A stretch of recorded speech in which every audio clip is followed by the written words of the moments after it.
Welcome to the Winged Wheel Podcast. Here to talk all things hockey are your hosts, Brad Crisco, Ryan Hanna, and Evan Lobsinger.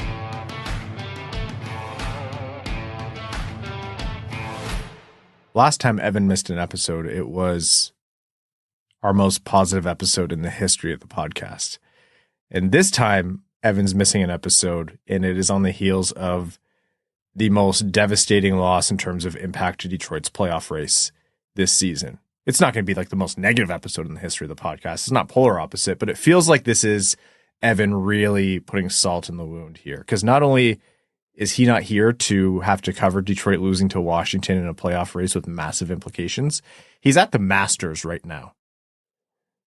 For the second time in his life, the walking horseshoe, firmly embedded you-know-where, is at the Masters. I don't think we should let him back in here without beating him with like a pillowcase filled with bars of soap. That's just me. I would encourage that. Buddy, I need your help. He's big. Although his transformation into a milk bag has been going for a long time, so I don't know that he could outpower me that much just because he's taller. I'm full of rage and dad strength. I could take him in under a minute. You're full of dad strength and dad rage. Yes. Yeah. I got it. I feel like right now with the way my week's going, 50-50 I could take out Brock Lesnar.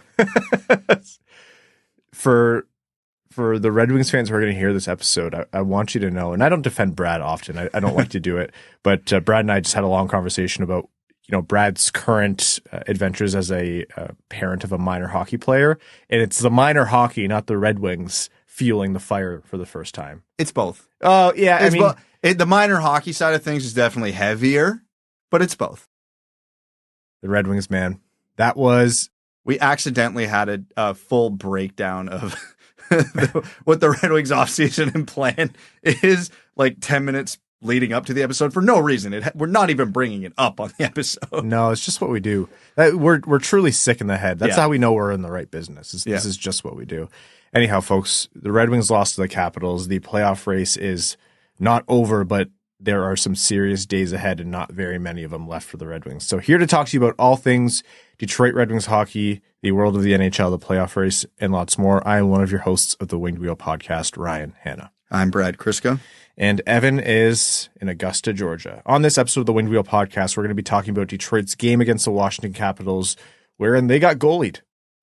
2-1 game where the one goal came literally at the buzzer, and what happened and what didn't happen for Detroit, and what was not technically must win, but the most must win a game has been for Detroit this season, and a result that put them on the back foot going into the playoffs now down the stretch.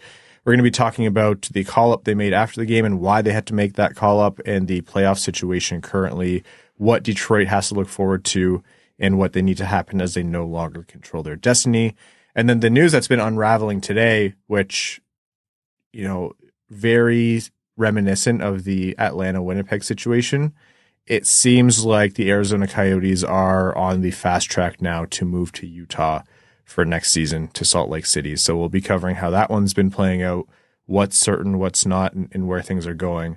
And then we'll get into, depending on timing, some NHL news. We might do some prospect stuff before overtime. Before all that, I want to let you know that this podcast is primarily supported by our Patreon supporters, patreon.com/wingedwheelpodcast. If you want to support the show, you get access to some really great benefits, like our overtime bonus episodes, which record right after these main ones. They're great. We let loose, have fun, tell stories, answer questions, talk hockey, talk anything but hockey. It's a really good time. You also get access to our Winged Wheel Podcast exclusive Discord community. As well, you're automatically entered into all of our giveaways. For example, this season we gave away 2 tickets to every Red Wings home game, nearly all of them going directly to our Patreon supporters. So again, patreon.com/wingedwheelpodcast. Detroit versus Washington in Detroit, 2 teams vying for that second wildcard spot. Washington also had the chance at the Metro Division seed, but still, you would almost think it was written by Gary Bettman, the fact that Detroit on Tuesday played Washington and on Thursday will play the Pittsburgh Penguins. But that Tuesday game, and we've said this a few times this season, and every time has been progressively more and more true, that was the biggest game Detroit has played in 8 years, and the biggest game in the history of the LCA. And Detroit brought a good effort 43 shots on goal. And Lindgren, man, he did it again. He goalied them. We'll talk about mistakes in the game. We'll talk about what Detroit could have done differently, but don't get this twisted. A couple bounces go different, and we're talking about how Detroit did exactly what they needed to do, and they played a great game and won. But they got goalied, and ultimately they didn't get the points. Yeah, it's very hard to be angry about that game. Don't worry, I'll manage it. But it's very hard to be angry about that game because the effort was there. We'll nitpick the hell out of it because we're a podcast. That's what we do. And yeah, all the credit to Charlie Lindgren. I wouldn't say the 40 shots was truly relative to the amount of scoring chances the Red Wings had and what they did with a lot of them. Yeah. Which could lead into a bigger conversation about this is what we mean when the Red Wings need more actual goal scorers, finishers, however you want to break that down. But yeah, they came out firing. They actually started a game on time for one of the very few times this year. And the irony being this was a national network game, so the game didn't actually start on time, but that's a whole different frustration. Yeah, and the worst part about this is we've been hurt before, so the longer that game went on with the Red Wings dominating and not scoring, you could feel that Washington goal coming. And I was about to send a tweet going, I can't, like sarcastically saying, I can't wait to see what mistake Detroit makes to lead to an easy Washington goal, because of course that's how it would happen. Thanks, JT. Yeah. Saved me from a tweet because you beat me to it. But yeah, it's one of the Red Wings' Achilles heels this year has been a full 60-minute game. It's the two sides of the, hashtag just win phase of the season that we've been talking about. It's a little bit of a meme, but it's true. Like at this point that you can draw positives from a solid game and say, yeah, we didn't get the 2 points, but this is great development for our team. That matters in game 10, 20, 30, 40, 50. This late in the season with 4 or 5 games left, you're still happy to see a good effort. But if you don't get the 2 points, then, there's almost nothing that matters there. There is nothing that matters there. Yeah, Detroit put up a good effort, and it was down to literally a couple mistakes. That's all it was. One after the other, right at the end of the second period. And Washington, this was the same as the last Detroit loss to Washington. Washington, no pun intended, capitalized. And that's all it took. There was a small period of time there where I think Detroit looked a little bit defeated before the game was actually over, but they actually did kind of come back into form and regain control and start to really push. And again, we'll nitpick how those shots came in and what they could have maybe done differently. But all in all, like, you run that game with that exact effort 100 times, you're going to get more often than not that Detroit wins. But Charlie Lindgren, Detroit didn't make it the most difficult for him. But he made every save practically until the very end where Kane scored with 1.1 seconds left. Who cares? It doesn't matter. 2-0 game. No, honestly, that's what it was. Yeah, Shayna put out a stat. I think it was something along the lines of Charlie Lindgren's goals saved above expected for that game was just under 3. That's insane for one game. Insane, and that's that's counting the one goal. Yeah. So in theory, that should have been a 4-2 result for Detroit. So that's just bad luck. And the deserve a win-o-meter was making its rounds last night because Detroit was at 74%. I know those are like not fully true stats and they have their flaws in how they're calculated, but still, just seeing that number. Yeah. It's such an important game. Yeah.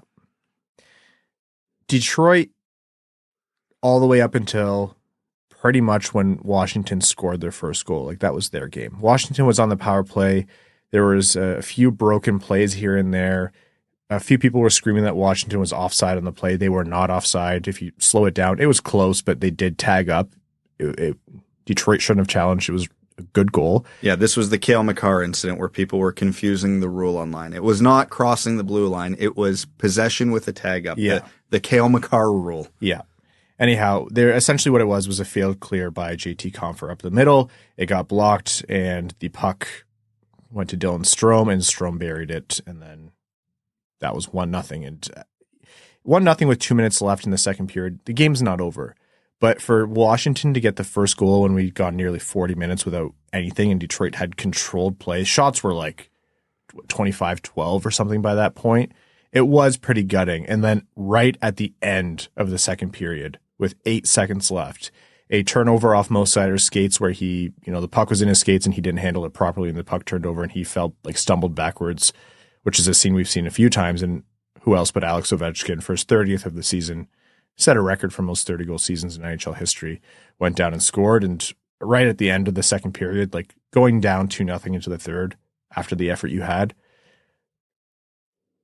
for a team with really good resilience and, who hasn't been prone to playing as if they'd already lost a game lately like they did in March, that'd be a tough ask. But for the Red Wings especially, it looked bleak. They still managed to control play in the third, I felt. They still managed to generate chances, have a lot of really good pressure. They got some missed calls, and I don't feel like they got all the power plays they deserved. There was a makeup call after the missed high stick on Copp, but they didn't take advantage of that power play. What I feel is that Washington, I don't think they did a good job suppressing shots or anything, but Detroit's chances weren't mucky. They weren't greasy. To me, that was a playoff game, and the moment you saw a hot goalie who's just saving everything, even whether it was a perimeter shot or a high-quality chance, you need to make it difficult for him. You need to get in his crease. You need to get in his face. You need to get the dirty goals, crash the net, sticks, bang, get a few swats in after the whistle, try to throw him off his game. Just a goal that's never going to make a highlight reel but still counts for one. That's what I felt Detroit needed to do. Ironically, that's how they ended up scoring at the buzzer with Kane doing that in front. But to me, it's that's the only way that puck was going to go in that day. The Red Wings lack scoring depth, which is a funny thing to say after they were the first team in the league with 11 or 12 10-goal scorers, which whatever that ends up to. And I mentioned that going into the third period that their lack of scoring depth feels like it might loom large right now at this point in the season. And everybody comes yelling at me. I thought depth was their thing. And you're correct up until February when it completely disappeared. We all knew going into that third period, I think whether you said it out loud or were thinking it, Kane, Larkin, Raymond were going to have to score or else they weren't scoring. DeBrincat's been ice cold now for going damn near 2 months. I don't remember the last time we talked about Compher, Veleno, Copp, Strome being any sort of legitimate regular goal scoring threat. The depth, the goal scoring depth disappeared halfway through the season, and they got their power plays. They did nothing with them. I think Perron might have hit a post, but when we sit here and time again saying the Red Wings need difference makers in their top six forwards, they need more scoring. They need more scoring. We know their defense sucks, but you can systematically hide and cover up bad defense a little bit to an extent. You can't create goals out of thin air. You need some level of talent to get him in the net, whether that's a Zach Hyman type like you were alluding to, someone who's going to get to the top of the crease and just smack everything into the net that's hanging out there, or an Alex Ovechkin type shooter who you get him inside the top of the circles and all bets are off of whether or not the goalie can get it. And it was frustrating to watch because the Red Wings were playing so damn good, but you could just feel that lack of threat outside of a 2 or 3 players that game, truly. And it's because, again, I want to sit here and be mad, but it wasn't a effort issue last night. It was a roster construction issue. And that's not within the scope of a single game. That's a broader conversation. That's off-season conversation. Exactly. So it's that's why I said it's easy to sit here and be angry, but it's at the same time very hard to sit here and be angry. Yeah. You run that effort that the Red Wings put with those players all through March, they're clear and free of a second wildcard spot right They're now. still 8 points up like they were going into it. Yeah. There's nothing wrong with that effort last night. They got goalied. Was it perfect? No, but no team is perfect. No team plays a perfect 60 minutes game in and game out. And especially if you're a wild card team, you can't reasonably expect that.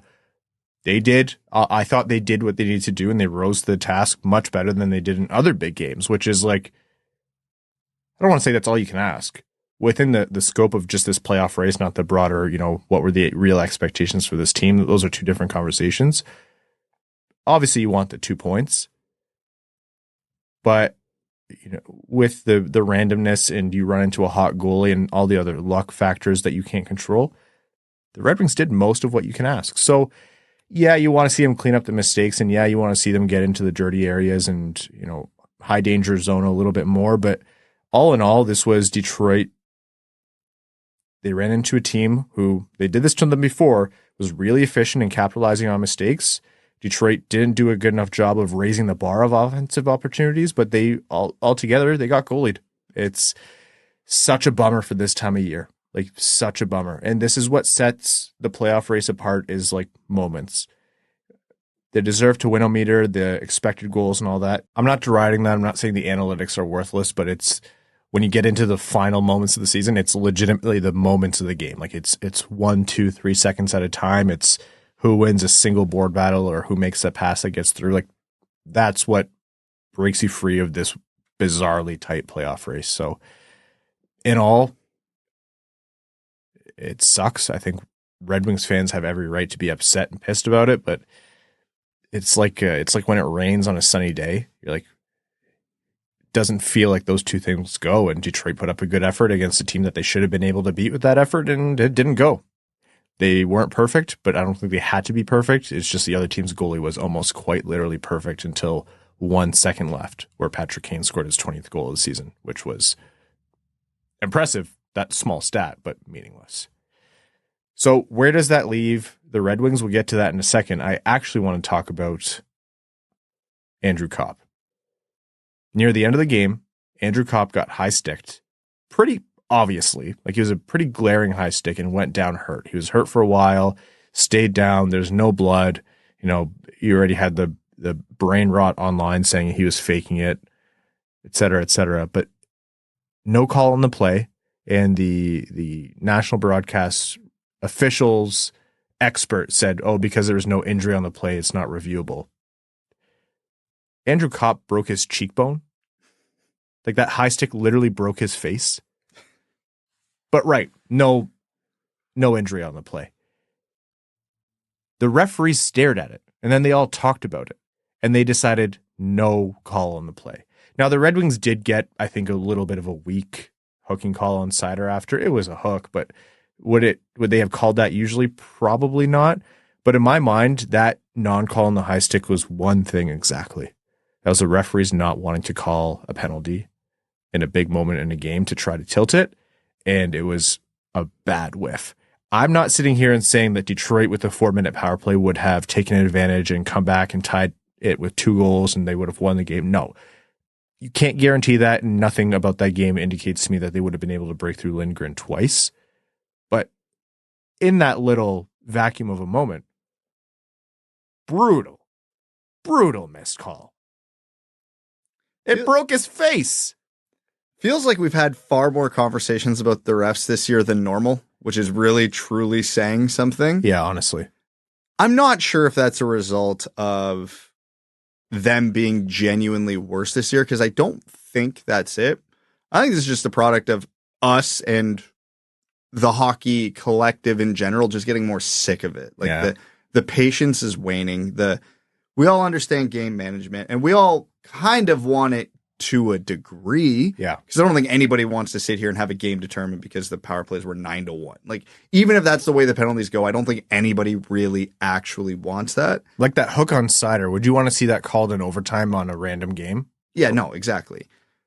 But the obvious ones. Yes, that's where it is. The absolute, if you want to game manage whether or not this ticky-tack hook or this ticky-tack trip is actually worth calling, and third period of what was statistically the most important game of the year in the NHL this year? Yeah, probably not.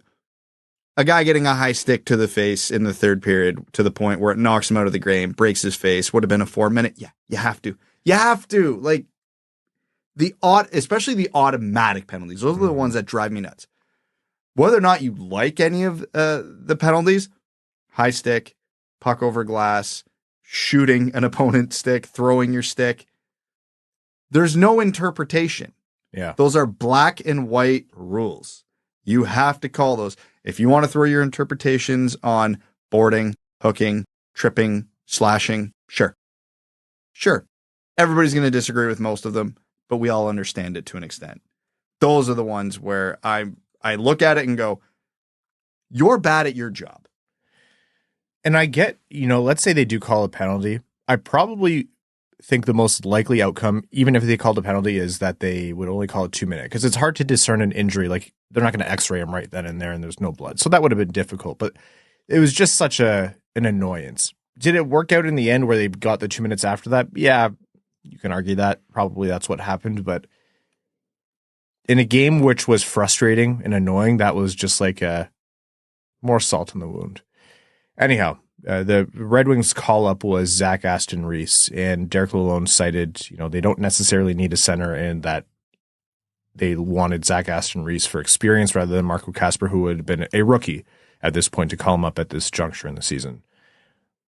I'm of the mind that, I would have preferred to have seen Kasper, but at the same time, Grand Rapids could probably use him a bit more, especially because they don't have Edvinsson right now because Detroit has him. And I don't think Kasper is going to be that's a big ask for him. I think Edvinsson came in and moved the needle for Detroit. I don't know that Kasper was going to do the same thing. So to me, even though my preference would have been to see Kasper, I just don't think it would be as impactful of a move. I don't know. I could be minimizing it, but Zach Aston-Reese was the safe pick. You know what he is. He's been there. He's done that. He can fill the role that they want him to fill. Grand Rapids has already clinched their playoff spot, so I care a little less right now what happens to them going into the playoffs because they're already there. Mm-hmm. So if they bring, Aston-Reese up or Kasper up or Mazur or whoever, and it makes their team worse for a week, whatever, who cares? Because they're already in. Make the decisions that you think are best for the Detroit Red Wings right now. Whether that's the future, whether that's the now. Because, it's easy to sit here and go, yeah, you got to bring Marco Kasper up because these last 4 games, the exposure for him going into next year would be invaluable. And while that's true, it's only 4 games and the playoff push is probably the most important thing. My problem with this is I'm sick of safe. I'm sick of safe with this team. These 200-foot guys who can't score. We've seen how that's been working. It's not. And last night might have been the shining example of that. If that game gets replayed without Andrew Copp and you put Zach Aston-Reese in there, you think Zach Aston-Reese is getting a goal? I think it's probably the exact same result. Exactly. Do I think Marco Kasper is getting a goal? Also no. Do I think Marco Kasper is causing a goal against? Also no. But do I think Marco Kasper might get a goal? Yeah, maybe. Little youth enthusiasm, and he's got a little more motivation, and he has a little more offensive talent. Maybe. I don't think he would, but I know Aston-Reese won't. I say this, he is playing his former team on Thursday, so he might have a little bit of extra motivation. He's going to score now. Yeah. But my whole thing, and we've had this conversation in a different way throughout the year of, why isn't Edvinsson up earlier? Why wasn't Kasper up earlier? And it's because the organization values that experience and that safe player that they know is going to be at least capable at the NHL level, at competent. I'm so sick of that because I don't agree that they're better players. Just full stop. Marco Kasper to me is a better player than Zach Aston-Reese. Will he make more mistakes? Probably. Will he also make more plays? Also, yes. It was the whole argument with Edvinsson. Is Edvinsson objectively going to make more mistakes than an Olli Mata this year? Yeah, he will. We know he will. That's just the nature of hockey with rookies. Is Edvinsson going to make more plays, though? Yes. Is he going to be more valuable to winning a hockey game? Yes, he will. And I have that same mentality right now. I don't care how old they are. They're hockey players. They'll know how to play hockey. It's based on talent level, et cetera, et cetera. Calling up, and I'm not even saying calling up Zach Aston-Reese was the right or wrong move. We don't know. It's 4 games. We're not going to know for sure. But I'm sick of safe. I'm sick of this mentality. You're in a playoff race. Go with whoever you think is going to give you the best chance to win. And if you think a 200-foot player who's not going to score and play 6 minutes on the 4th line is it, sure. But if they're sitting there thinking Kasper's the better player, but we don't want to take the risk, it's a garbage mentality. Devil's advocate. You agree rookies are more prone to rookie mistakes? Mm-hmm. Wouldn't you rather bring someone in who's less likely to make a mistake and just be a neutral than someone who is, like you said, probably still unlikely to make an offensive impact, but if they make a rookie mistake in game 79 or game 80 and especially this next one against Pittsburgh, it's practically must win for Detroit. Is that really the time to be doing it? Because to me, this is a bigger offseason picture conversation and frustration than this game specifically. So if my tiebreaker is future development, sure. But here's my thing. And this is the mentality with a lot of these guys, and like Zarnik being the most recent example. They're not a neutral. They're not. They make mistakes too. Maybe not as many, but they do. I don't think Marco Kasper's directly passing the puck to a New York Ranger. That's why I just started laughing. Yeah. I'm like, it's an unfortunate example, but you do have one of Zarnik passing the puck. Well, even last night, point blank chance in the slot that he whiffs on the puck. Like, we know Marco Kasper can rip it. Like, we know there is some offensive touch there. That's why what always drives me nuts about these Andrew Copp, Zach Aston-Reese, Austin Zarnik, even go to defense, your Justin Holes, your Ole Mata conversations about like they're safe. No, they're not. They are absolutely not. Is it a matter of degrees where some of these guys might make less mistakes? Sure. I don't necessarily agree with that, but I get it. But it's just, I'm sick of that mentality, and this wouldn't be a conversation for me. 4 games left in the season. If they had been doing the right thing the rest of the year. That's what I'm honestly thinking here is like, this is more, this is frustration of 78 other games and not game 79. 100%. If Marco Kasper had played 9 games in March when they were cratering, and then now they decide to bring up Zach Aston-Reese because that didn't fix anything, sure. Yeah. I have no grapes about that. You tried it, didn't work. He got his experience. He's back in Grand Rapids, readying for a playoff series. If Johansson got his 9-game cup of tea, if Edvinsson had been up all season, this is not a conversation right now. Zach Aston-Reese to fill a body is whatever. It's a guy. And nobody's mad. But the fact that this is just a trend over and over and over and over again, because this was a development year. I know they were going for the playoffs, but man, the next 5 years are more important than this year. Mm-hmm. And it's too little too late, and they can't get out of it.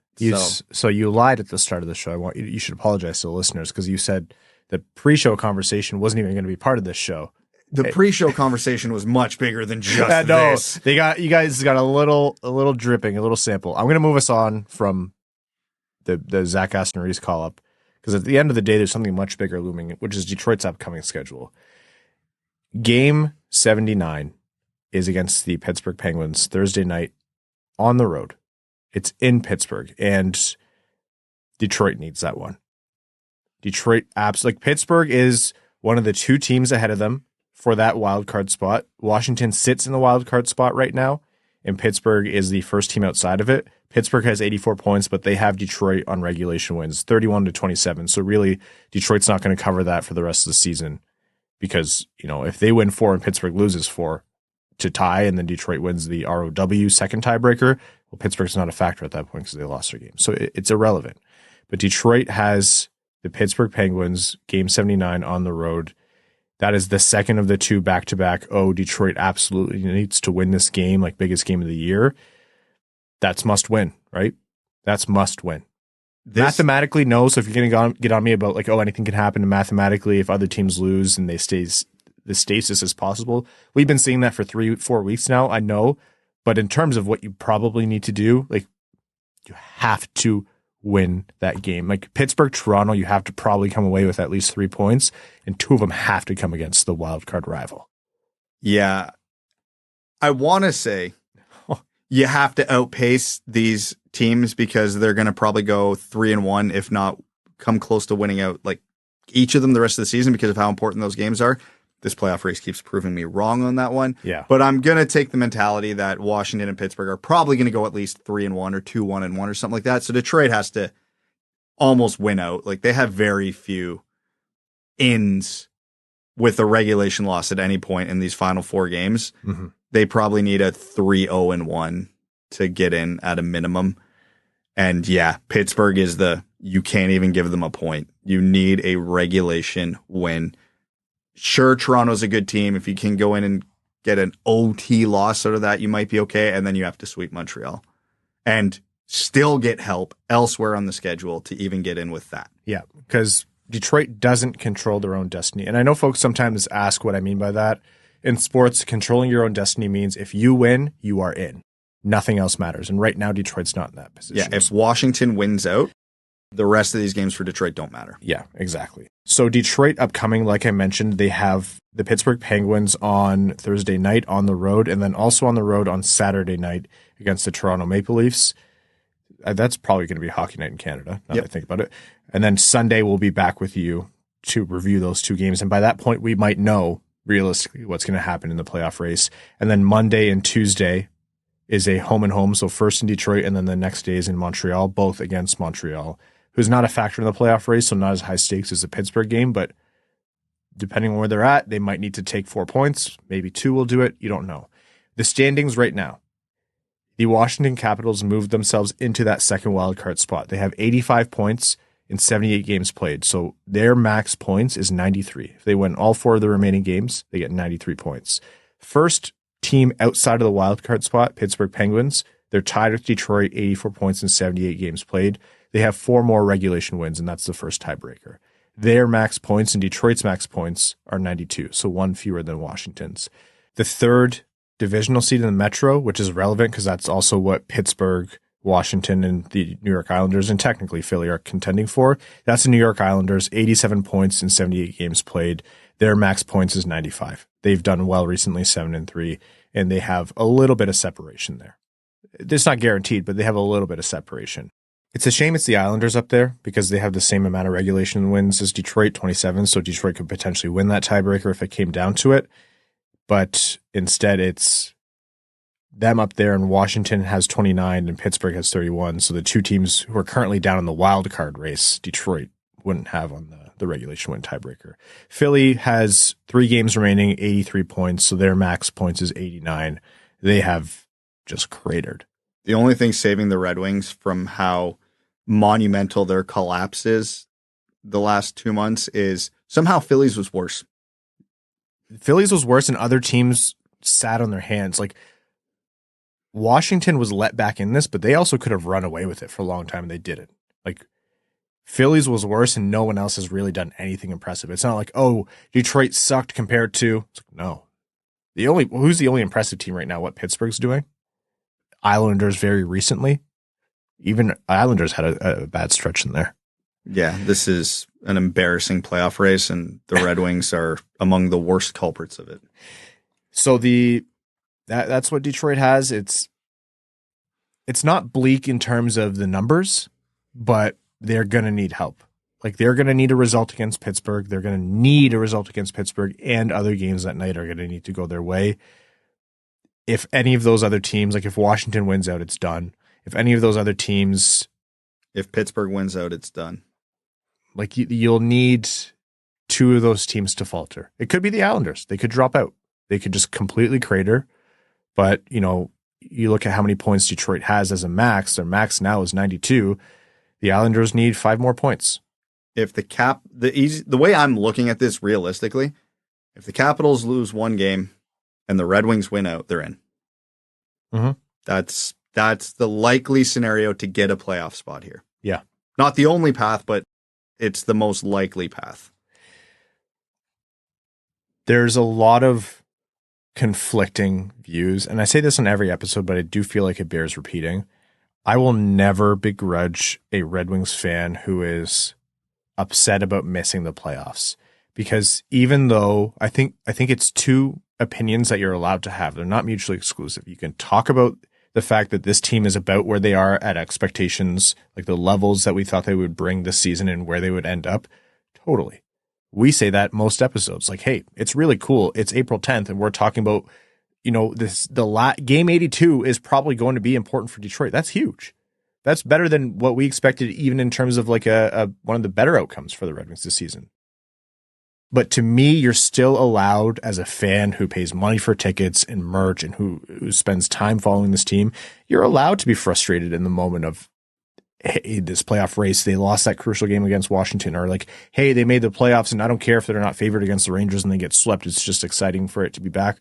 That's what fandom's all about. The broader conversations we're going to have that Brad, gave us a good sample of in the offseason, those are going to happen no matter what. The expectations, what they need to do next season the broad strokes, what went right, what went wrong, and the little micro level, oh, they lost 2 games against Arizona. You can't be doing that if you want to make the playoffs. Those things, you're allowed to have those conflicting opinions because I don't actually think they're conflicting. So I just want to say that because I know there's a lot of the anger and frustration that comes out after a big loss. It's like people are saying you're right to feel this way or you're wrong to feel that way. To me, it's like, no, like this is the fun of it. Are they going to win the cup this year? Even if they make the playoffs? No, please don't put your money on that. It's still, you want your team to do well and make the playoffs. That's my soapbox that no one asked for. Probably a good time to take a quick ad break here, and we'll be back to talk to you about the more goings on in the NHL. So without further ado, I wanted to let you know that this episode of the Winged Wheel podcast is proudly brought to you by Labatt Blue Light. Created in 1983, this premium light Canadian Pilsner is a delicately balanced beer brewed with Cascade hops and a blend of malt. It's fresh, crisp, and brewed to the highest quality standards. There's a little bit of Canadian kindness in every sip of Labatt Blue Light. How did it get in there? They're Canadian. That's how. You can spread the love yourself by sharing a Labatt. And when you do share a Labatt, you're not just sharing a beer. You're sharing an experience that'll pair with anything from hockey to a hoedown. So next time you're watching a hockey with your buds, be sure to share a Labatt because while you might not all root for the same team, although we on this podcast do hope you're rooting for the Red Wings, you can all enjoy a Labatt Blue Light. We honestly love going to games in Detroit and seeing Labatt being the beer that fans clamor for all over the arena. It's a reliable beer and great to have in your hand when celebrating a goal. So head to the link in the description of this episode or the one you see on your screen to find Labatt in stores near you today. You must be 21 or older, and as always, enjoy responsibly. Welcome back. Before the break, I got on my soapbox. No one really asked for it. So I'm going to open us up this next segment here by getting on my soapbox, and no one's really asked for this. Throughout all of the confusion, jokes, a lot of people at the butt end of the jokes, the Arizona Coyotes ownership and the concept of Gary Bettman trying to make hockey in the desert work forever, all of this happening, it's going to be, the temperature is going to be up to 1 million here. I just want to say, we've never experienced it, and I feel very fortunate that we've never experienced it, but I really do feel for the Arizona Coyotes and old Phoenix Coyotes diehard fans who have gone through multiple ownerships, including the NHL, have gone through, broken promises, failed initiatives, basically just been let down, and they have given so much time and energy and emotion and money and effort to hoping that they could have a team, and to have a team taken away from you, which is, it looks like what's going to happen here, even if it's best case scenario just for a few years. I do feel for Coyotes fans, I'd be despondent if the Red Wings ever moved. They're an original 6 team. It's not the same situation, but it's through no fault of their own. It's through absolutely no fault of their own. They were not, that team, that fan base was never given a chance to be cemented, and the NHL, various ownerships and administration overall let them down. So that part really hangs heavy. That sucks. You are absolutely right, but I need to say 2 things, and I need to correct you on one of them. You have never went through that before. I have, when the Buffalo Bills almost moved in 2014, when Bon Jovi was trying to buy them and Donald Trump was trying to buy them, and there was no guarantee they were staying in Buffalo. Right, sorry. So I have been through this. So I understand how awful it feels. Thankfully, it worked out for me. It does not look like it's going to work out for Coyotes fans, and you are absolutely right. It sucks for them. So I want to make it very clear here. All the insults and jokes I'm about to throw at Arizona are directed at the organization, not the fans. But yes, the fans are getting absolutely crushed here through no fault of their own. They don't deserve it. They never got a fair shake. Awful arena situation after clown show situation that they've had to deal with, and ownership never gave them anything that they could truly get behind because it was a clown organization the entire time. This was never a well-run organization. It's been a gong show since day one, and the fans who have stuck around are better hockey fans than most because they had to suffer through this the entire time. So to get everyone up to speed, the reason I said this is very reminiscent of the Atlanta to Winnipeg move from back in the day is that, even though we knew Salt Lake City, Utah was going to be one of the next franchises and the backstop in case Arizona failed, it was nothing. The league was mostly, I would say 90% mum on the issue, like never really brought up Salt Lake City, was starting to strategically feed Salt Lake City into the narrative over the past few months. But all in all, there was no real sense of like ownership change. And then a week or so ago, you get a hint that the Meruelos are looking to the option of, hey, instead of this whole arena development and land bidding process, what if we sold the team to the ownership in Utah, which is Ryan Smith is his name. Qualtrics, I think, is what he owns over there. It's, the owner of the Utah Jazz, and that's where they would go, the Salt Lake City. It was not denied to a degree where you could say it wasn't there. Like basically what had happened was you're like, yeah, they explored the option, but they're just exploring all their options.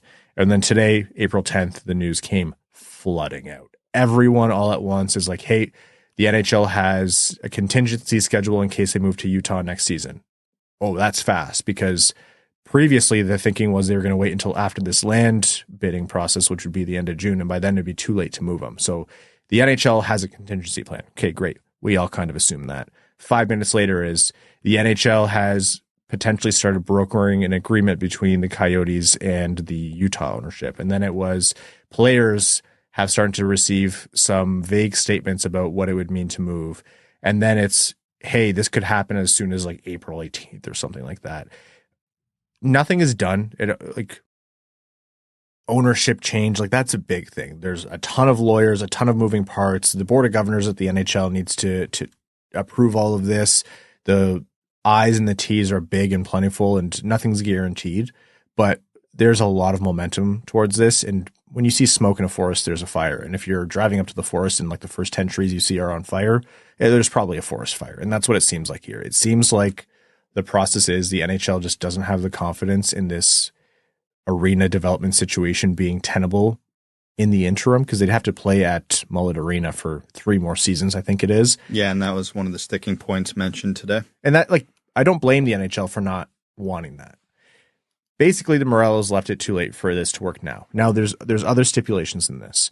So if they move out and they sell the team to Utah, the Meruelos, that is, there's a sentiment going around that the NHL could work an agreement in place where if the Meruelos agree to sell the team, they would get first dibs at a future expansion team in Arizona. Like, let's say they still develop this arena or an arena somewhere else.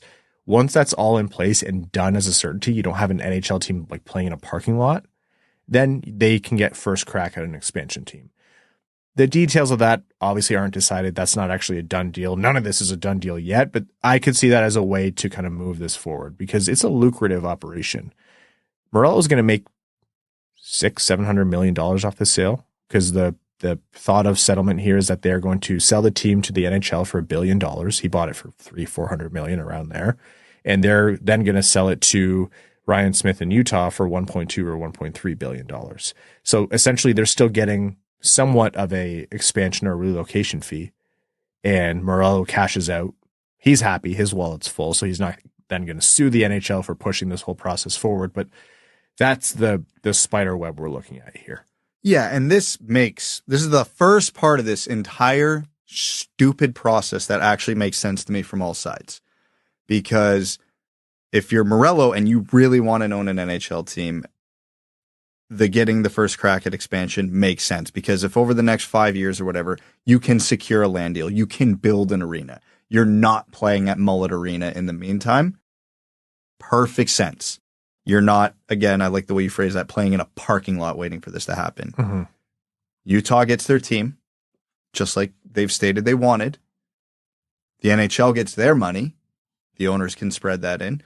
From the sounds of it, yeah, it sucks for the Coyotes fans, but for everybody wins, essentially, because Meruelo gets his payday, and if he can't secure the arena, well, then enjoy your check. Like, congrats, man, you did it for a while. You fumbled the bag on an organization for however long. It was an embarrassment the entire time, but you made $600 million doing it.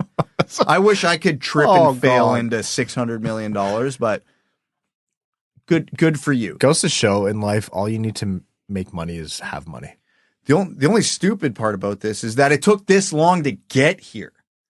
Like, the reason that this obviously, and as you alluded to, looks like is definitely going to happen is because there's numbers being thrown around. There's dates being thrown around. Yeah. There's contingency schedules being thrown around. They're not doing that much work on a hypothetical, right? This is getting real traction. And there's a lot of things too, because like where Salt Lake City is geographically, are we going to see division realignment, et cetera, et cetera. But I'm happy that it looks like common sense is finally prevailing, because what an absolute clown organization the entire time they controlled that team.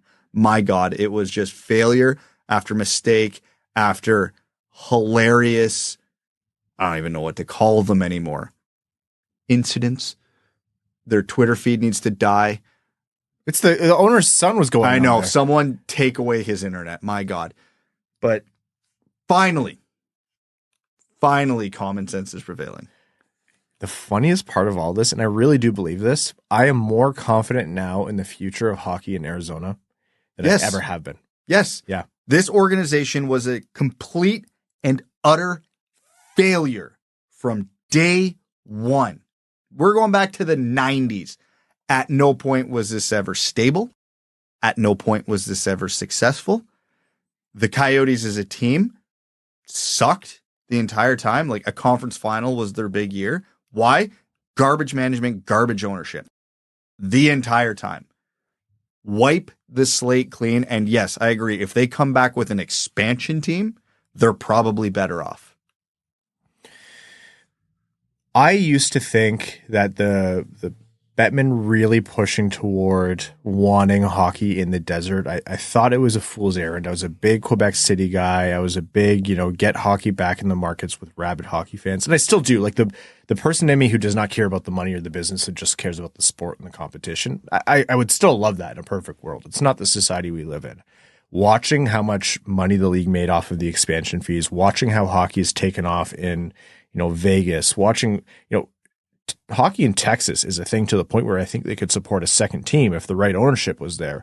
Florida now has two teams where I have made comments in the past on the show about, Florida Panthers maybe being a team that could move to Quebec City, or what's the viability of Tampa Bay long term. Those are two extremely well-run organizations with fan bases that are growing. We know what Gretzky did for hockey in California. 3 teams are there because of Wayne Gretzky. Nashville.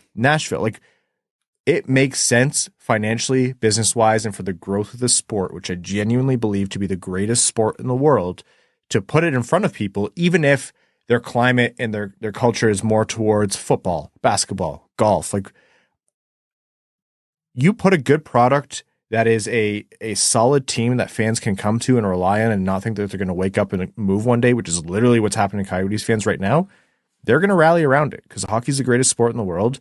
And even though I think it's run by buffoons a lot of the time, the NHL is the pinnacle of that sport. So, yeah, if the league can get Meruelo or anyone else to just build an arena and not have the team move once every 5 years anywhere in Arizona, it absolutely makes sense to put it there. Austin, we're already talking about if or maybe when Austin Matthews is going to break Ovechkin's goal record, which he'll eventually have from Gretzky. He is from the desert. He is a direct result of what putting hockey in the desert did. That it's the most obnoxiously simple but poignant way to demonstrate what growing the sport does for the sport. It's 1,000%. The more markets you get in, the more the sport grows. Because it's not just that there are hockey fans in Salt Lake City who are going to be stoked because there's hockey there now, which is a thing.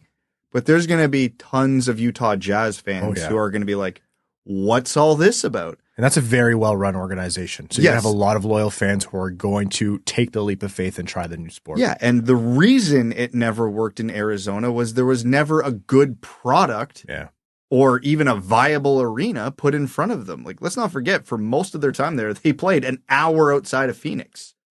Like, it was a clown show, and it's an expansion team with proper management, proper ownership, a good base, a proper arena.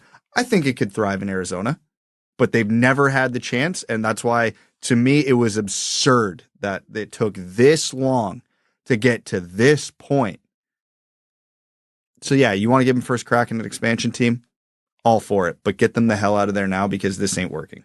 I do feel for the players. Like, the players are learning. It was reported today that the players are learning this essentially as we are. Yeah, through social media. Which, like, these players, some of them sign long-term deals. I mean, if you're signing a long-term deal, you have to know that you're doing that with the risk of, like, hey, it's the modern-day Arizona Coyotes.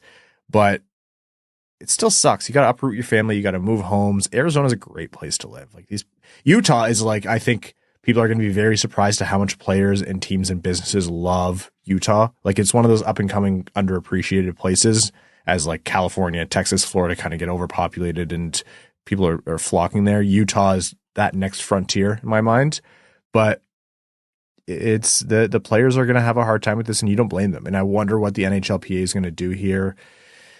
They've been pushing to move for a while because they know this is an untenable situation. But some players might want some kind of recourse here, but it boils down to it just sucks for them, and they're going to have to live with the move. They would never make it happen, but I would love to see players with no move clauses just have that. Like, it literally means no move. Yeah, I say we're not going to Utah. We're not going. I'm a free agent now. Good luck, everybody. It'll never happen, but that'd be hilarious if it did. But the other big advantage of this, where the NHLPA is going to get behind, is it's more money. Yeah. The Arizona Coyotes were bleeding cash. Salt Lake City. Sorry, I don't think they were bleeding. I actually heard that they might be revenue positive, but relative to other teams, they weren't making anything. No, exactly. Congratulations, you broke even. If you were a business, like a small business, you couldn't afford to pay yourself. Nice. But there'll be more money in Salt Lake City. Wait, are they a podcast? But the advantage to Salt Lake City, they have an advantage like they had when they went to Vegas. Utah already has the Jazz, but that's all they have in terms of professional sports.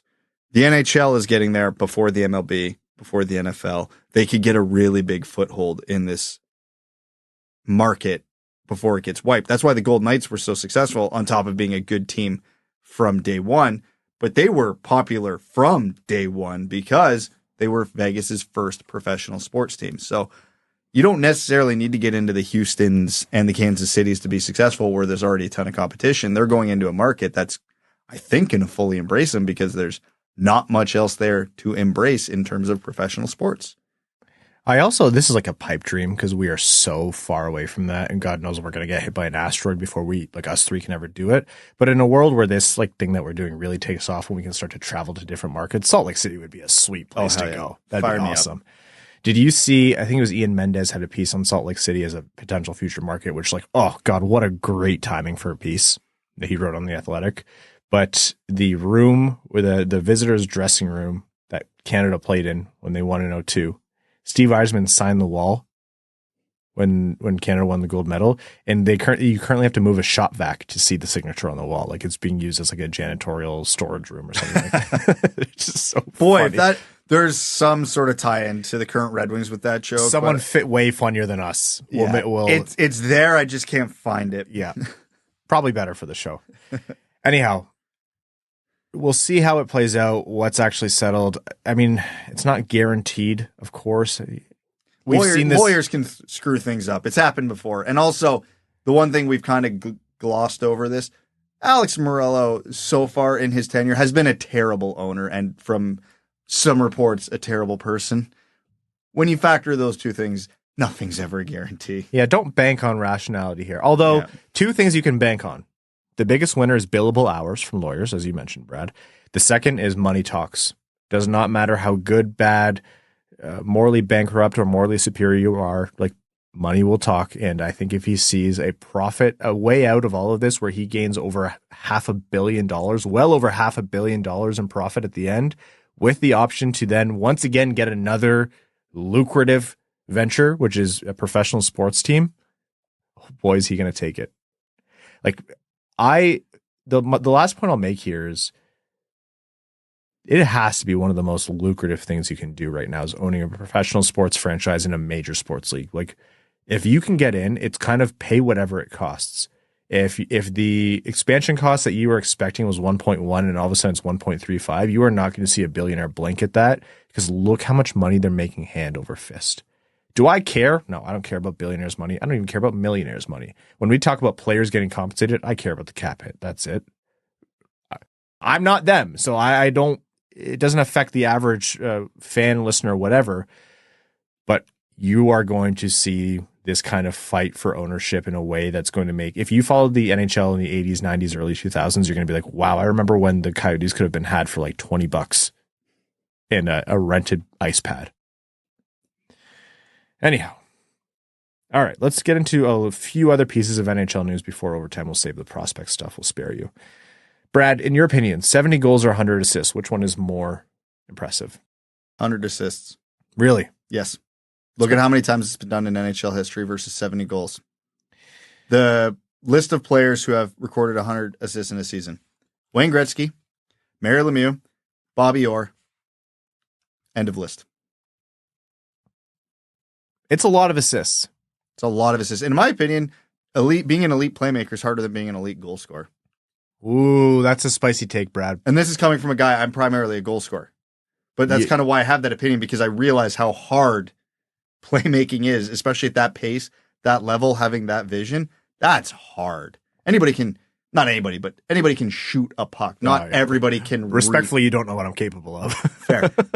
Not everybody, even NHL players, can read the 9 other players on the ice at one time like these guys can. But, okay, I agree with the sentiment, but I think that kind of goal scoring is like 70 is different. 70 is it's crazy impressive. But if you want to do the math, what has been done more, 100 assists or 70 goals? Not obviously, even if we take Gretzky out of it.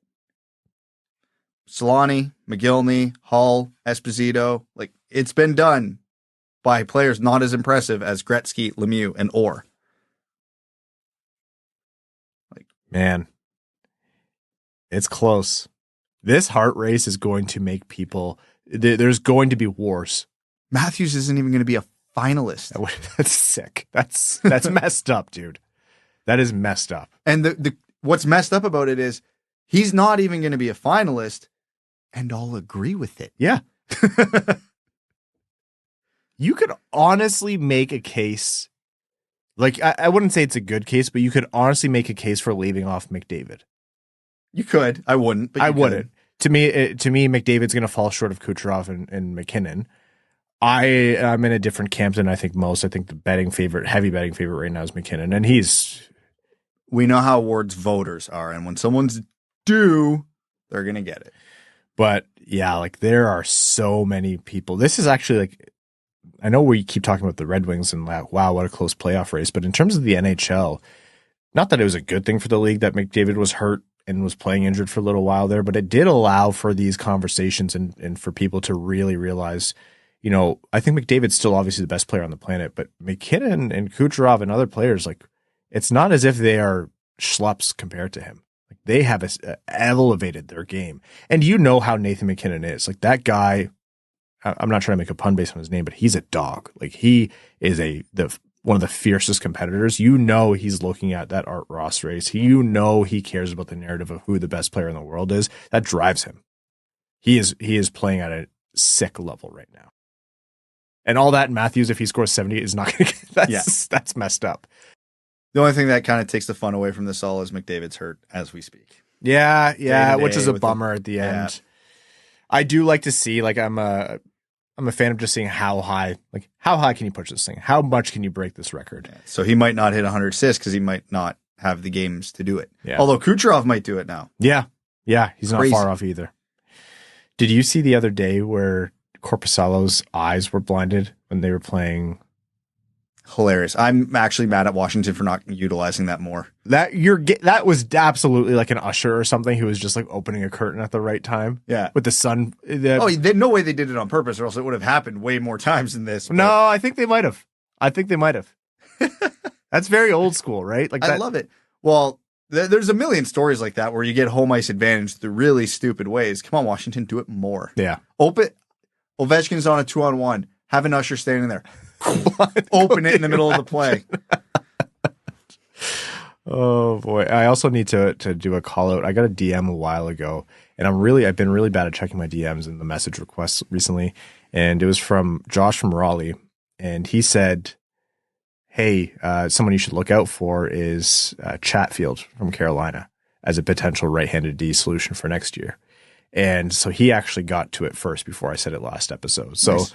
Poor Josh is probably like, wow, Ryan said that as if it was his own idea. Didn't even credit me. Anyways, thank you, Josh. Much smarter than me. You got to it first. So Well, I should give you credit. Did he call that Svechnikov, Michigan? No, he didn't. But that was, do you see what Swayman said after? My goal was to not give up at Michigan. I guess I failed on that one. Yeah, like that's in the toilet. That's funny, man.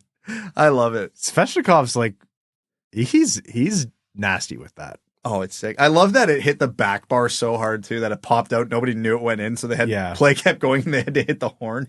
That's the kind of like add offense to the game to increase danger from all areas of the ice. That's the kind that I like to see. Like, get innovative. The only thing that could have made that Michigan better is if he did it against Philly.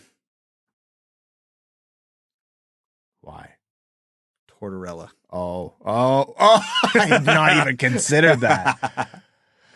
Man, I would pay all the money in the world to get Game Center, Center Ice, whatever, just for one moment. Someone pulls a Michigan on Philly, and if the camera operator's any good at his job, they immediately affix the camera to Tortorella's face on the bench. He would be nuclear. Or as Evan would say, nuclear. All right, on that note, why don't we jump into overtime here on this episode of the Winged Wheel Podcast? Overtime, again, is brought to you by our Patreon supporters, patreon.com/Winged Wheel Podcast if you want to support the show.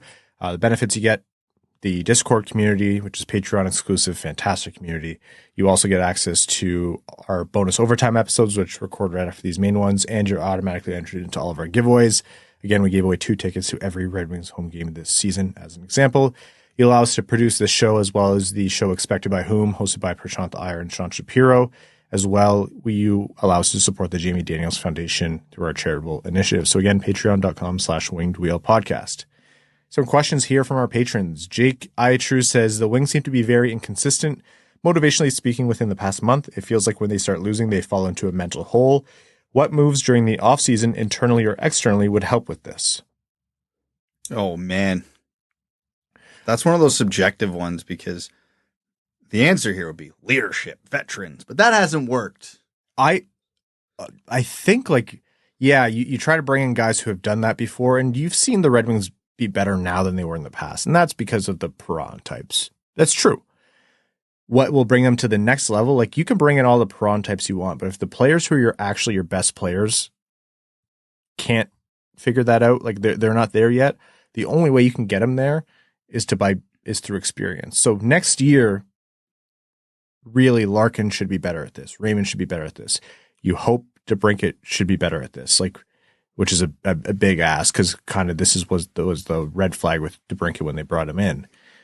But what I draw from this, and you could be the optimist in me, but I do think that they are going to be better next time around, in my mind. Rational Jester says, just curious where the 40-goal scoring DeBrincat is at.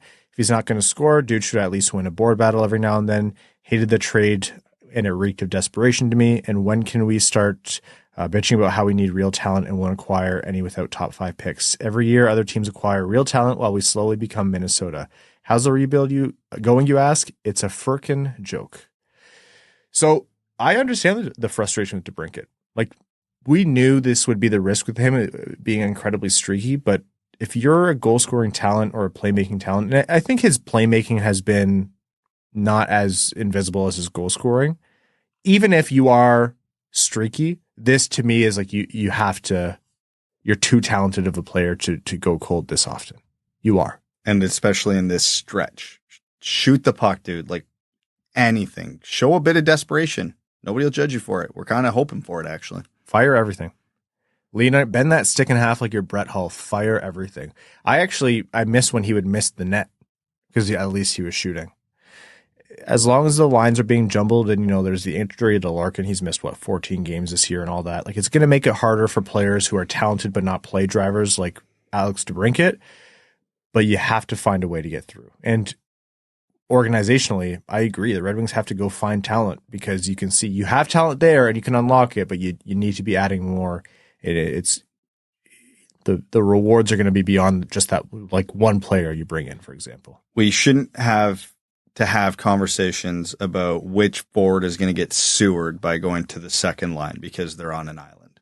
It's been DeBrincat for part of the year. It's been Raymond for much of the year. And if you have to have those conversations about someone going to the second line, your team kind of sucks at forward. That's the reality of it. The Red Wings were at their best where they were fully healthy, no one was cold, and the top two forward lines were clicking. And that's when the depth was scoring. That's when you had, that shutdown line was doing amazing. That's when Sprong was scoring. That's when the defensive roster was able to do a little bit more offensively because they, had less time in the defensive zone. It's all about slotting, but for Detroit, that was a fragile balance. Like, that was delicate, and it all went away with Larkin. Frank the Tank says, what do you believe is the NHL's dream scenario for the final two spots in the East? I can't imagine it's the Capitals and the Islanders, given how boring both those teams are. Personally, I think the league would prefer Wings and Penguins of the five battling for the last two spots, but bias standards for the first choice.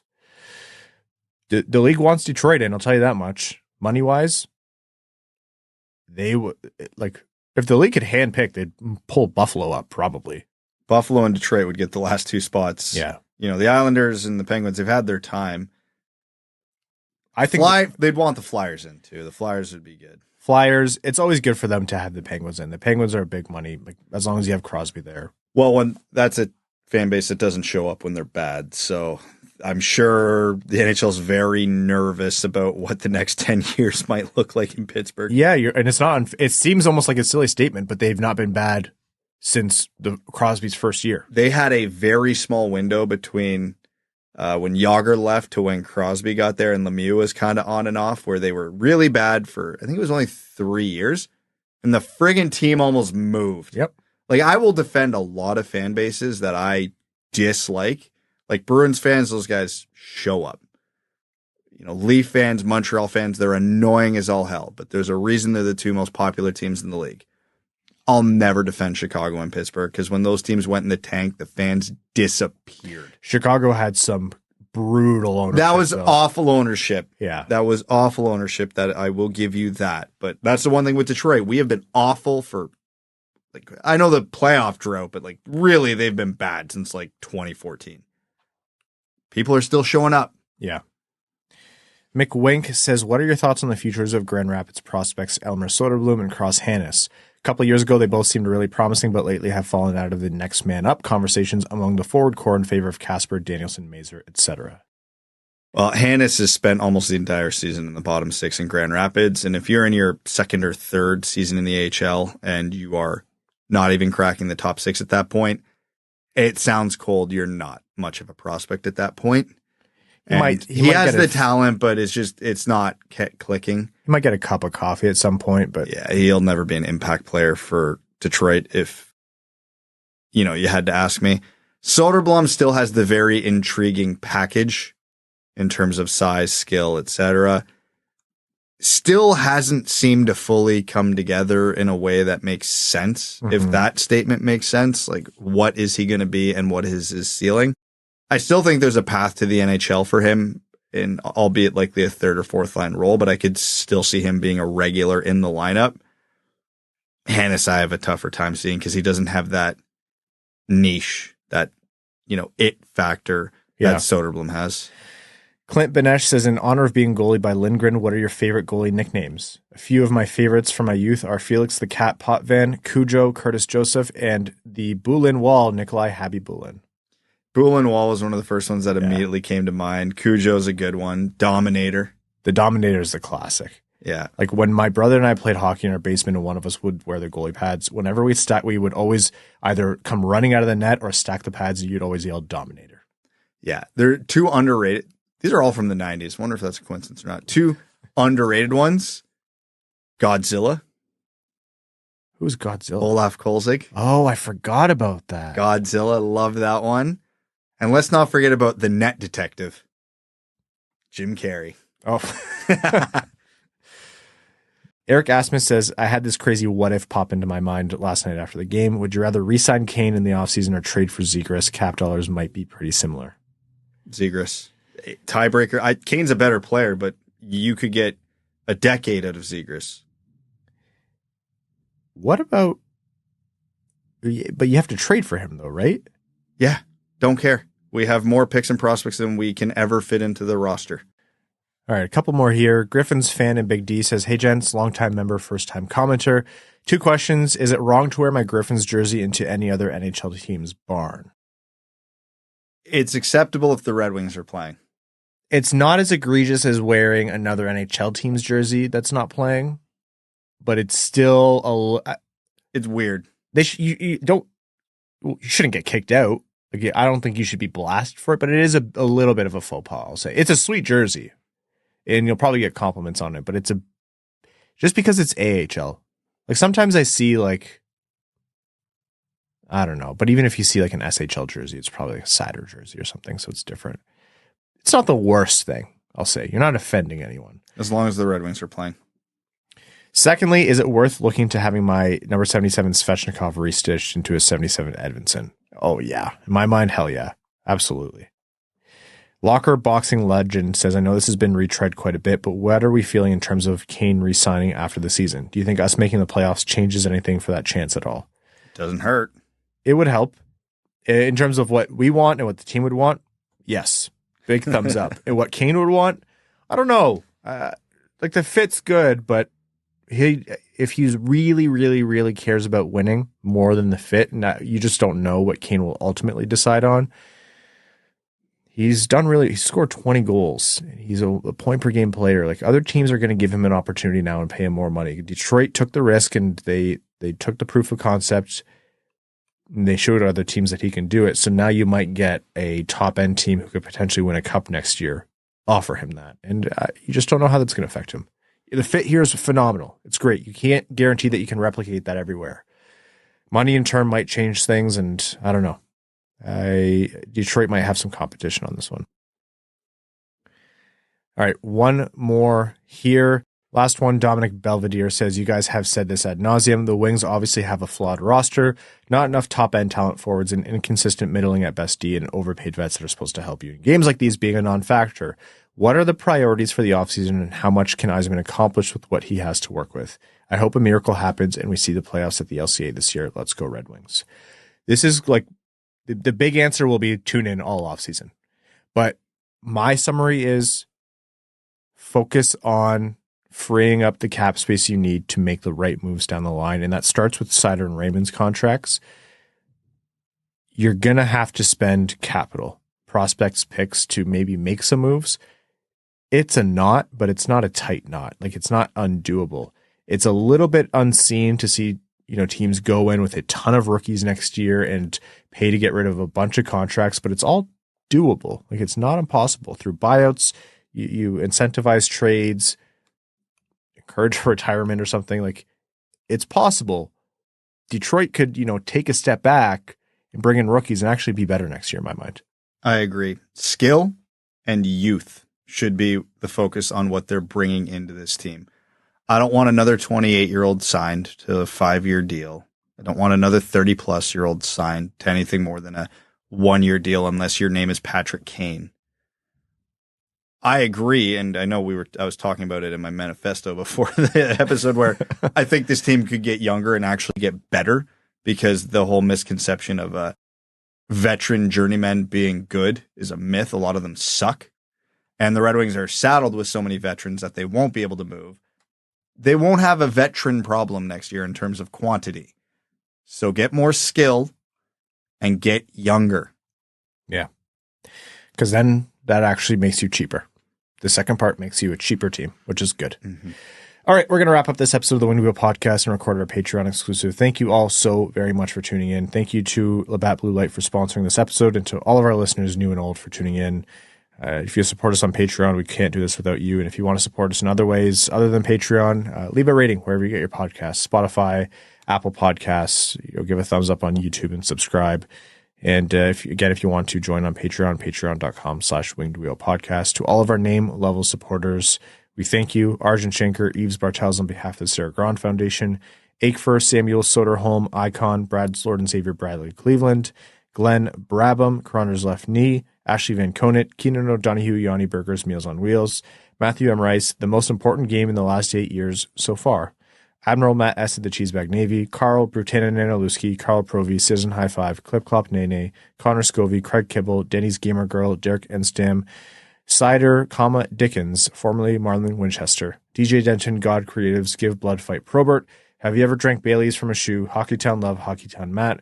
Hassam Al-Qassem, Jay Gollum, Jacob Turner, Joel Miranda, Jonathan Miller, Kalen Wood, Marcus, Matt Keeler, Matt McKay, Michael Edlund, R.A., Red Feather Desert Dogs, Ryan 50, Hannah Cap Hannah, Scott Martin, Shane Patch of Perpetual Ads, Skeletor, Scree and Lube, That's What I Appreciates About You, Wallman's Elite Dancing D, Yzerman Stan, General Andy Bohan and the Cheesebag Army, Sam Bankson, A.B., Adam Rose, Axel Sandy Pelika, Bellingham Acid Balls, Brad Simmons, Brian Vasha, Chuck Buffchest, the Tarpless Goon, Commander Ben Barron, the Cheesebag Space Force, Connor Leighton, Corey Prida, Darren Fick, D-Boss Snip Show, Derek James, Frank Stanley, Gene Sullivan, Griffey Boy, insert clever hockey pun here, James Pridemore, Johnny Page, Jeremiah Dobo, J.M. Rhapsody, Jogan Rafferty Fan Club, John Evans Derogatory, John Ingalls, Josh Yelton, Kevin McCracken, Known Petrie Truther, the Mexinadian, Quaz, Les Grossman's Ungodly Firestorm, Linda Hull, Maximilian, Michigan Boy in Avs Country, Ophelia, Red Wing Tar Heel, Slavosh Zizek, Steven, the Hodag, the Hat 123, Tom Iserplan Respecter, Wings fan in St. Louis, Scott, formerly Aaron, and your second favorite patron. Thank you all so very much. We'll talk to you Sunday. We'll know a lot more then. Thanks for tuning in to the Winged Wheel Podcast. Be sure to check out wingedwheelpodcast.com, where you can subscribe to the show on iTunes, Spotify, or wherever you get your podcasts. You'll also find links to other ways to support the show, such as Patreon, official podcast apparel, and more. And don't forget to follow the show on Twitter at Winged Wheel Pod. And of course, the hosts at Brad Crisco, at Ryan Hanna WWP, and at Hockeytown Evan.